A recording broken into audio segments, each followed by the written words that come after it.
সাকিব আল হাসান বাংলাদেশ ক্রিকেটের সবচেয়ে বড় তারকাদের একজন, কিন্তু মাঠের সেই সাকিব আর রাজনীতির সাকিব দুটি কি এক মানুষ?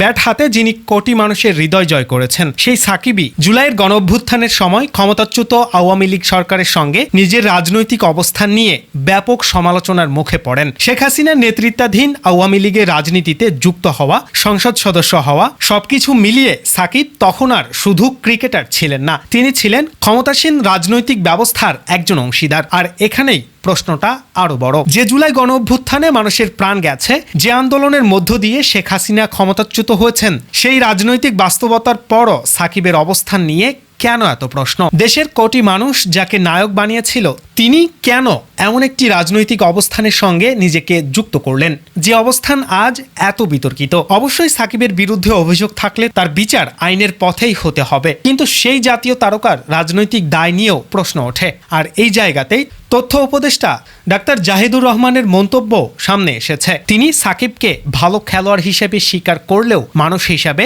নষ্ট ও পচে যাওয়া বলে মন্তব্য করেছেন।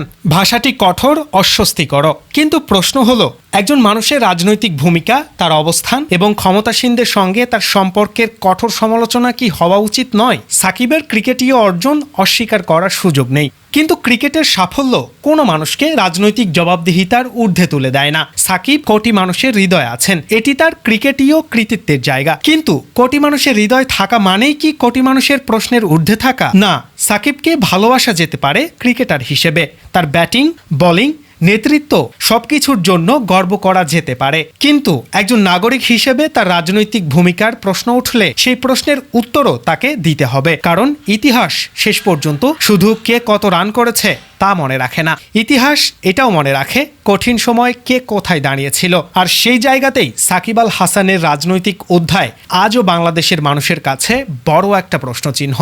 Sports desk, Dew news.